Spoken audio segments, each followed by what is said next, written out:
আজ লক্ষ্মী ছাড়া হয়ে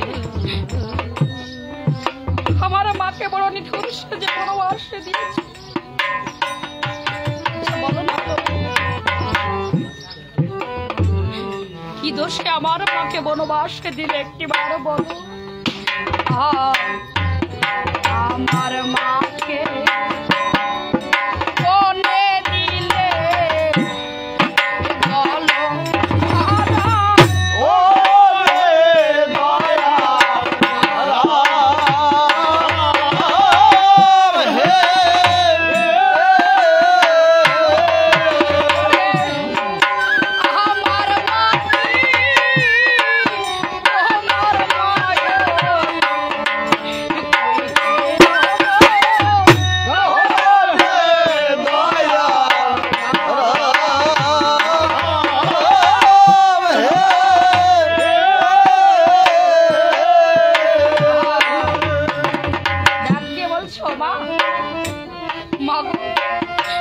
আমি তোমাকে উদ্ধার করবার জন্য মুখখানা পড়িয়ে কত দুঃখ কষ্ট যন্ত্রণা সহ্য করে তোমাকে উদ্ধার করে আজ আমার প্রভু বড় নিঠুর সেজে তোমাকে আবার বনবাস দিয়েছে। হনুমান জিজ্ঞাসা করছে বলো না প্রভু তুমি আমার মাকে বনে দিয়েছো, আমার মায়ের কি অপরাধ ছিল যার জন্য তুমি আমার মাকে বনবাস দিয়েছো? বলছে আমার মাকে বনে দিয়েছো বলো নারায়ণ, আমার মাকে তোমার মা ওই কৈকেয়ীর যে নিঠুর সে যে বনবাস দিয়েছিল তোমাকে।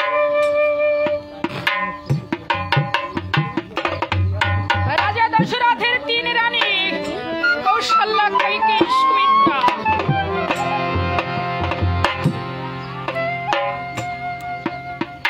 রামচন্দ্র রাজা হবে, আর হলে রামচন্দ্র রাজা হবে।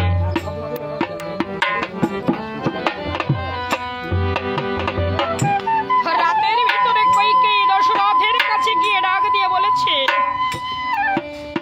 মহারাজ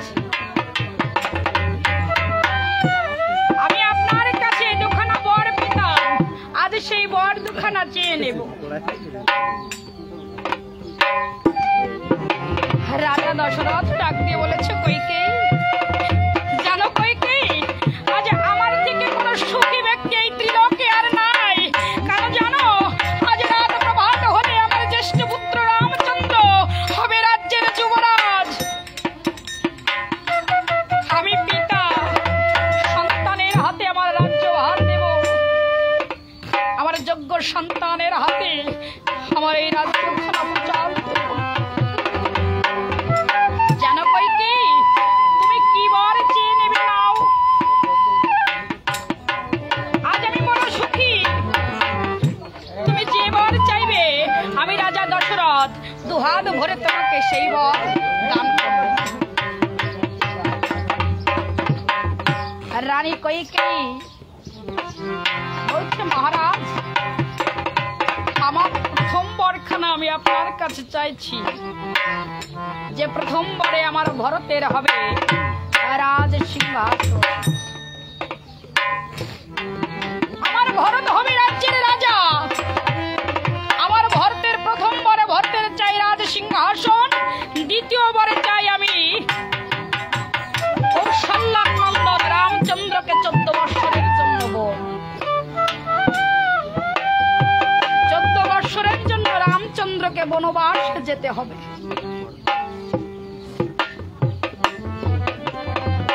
রাজা দশরথ কৈকেয়ীর প্রথম বরখানা শ্রবণ করে কিন্তু ব্যথা পায়। কেন?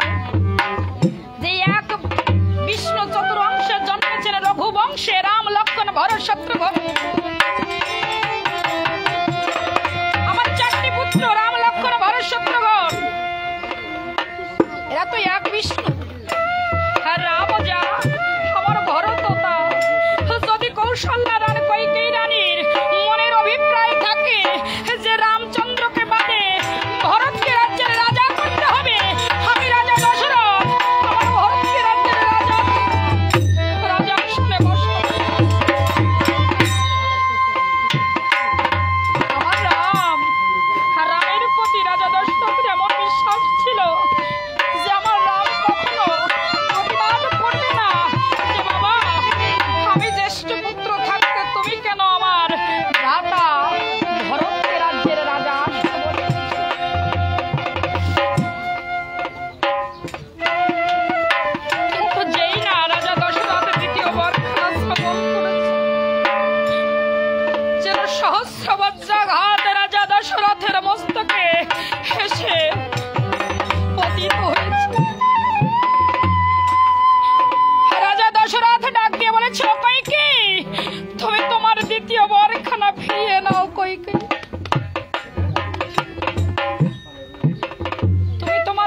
আমি তোমার দ্বিতীয়বার খানা দিতে পারবো না।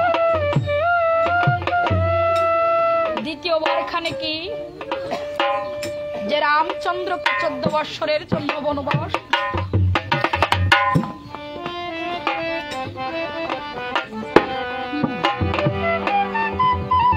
রাজা দশরথ ডাক দিয়ে বলেছে কইকেয়ী তুমি তোমার দ্বিতীয়বার খানা ফিরিয়ে নাও, তুমি অন্য কোনো বর আমার কাছে প্রার্থনা করো। কইকেয়ী বলেছিল না মহারাজ, আমি আর কোনো বর চাই না। আমি যা বলেছি যে রামকে 14 বৎসরের জন্য বনবাসে দিতে হবে, আমি এটাই চাই। রামচন্দ্র কোনো প্রতিবাদ না করে পিতৃসত্য পালন করবার জন্য রাজভরণ ত্যাগ করে বনবাসে যাত্রা করেছিল। আজ হনুমান ডাক দিয়ে বলেছে প্রভু, সেদিন যেমন তোমার মাতা কইকেয়ী নিঠুর সেজে তোমাকে বনবাসে দিয়েছিল, আমার মা তো এত নিঠুর নয়, তবে আমার মাকে কেন তুমি বনবাসে দিয়েছিল? আমার মা কি তোমার সেই মায়ের বুকে পাশান বেঁধে তোমার মা তোমাকে বনবাসে দিয়েছে? তবে আমার মা যখন বনে গিয়েছিল তখন আমার লক্ষণ খোড়া কোথায় ছিল? তখন লক্ষণ খোড়া কোথায় ছিল? সে কি ছিল না এই অযোধ্যা ভবনে? আমার মা যখন বনে গিয়েছিল অযোধ্যা ভবনে কেউ কি ছিল না আমার মায়ের দুঃখের দুঃখী?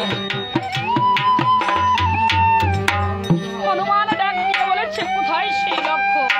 আর সেই লক্ষণ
ছিল না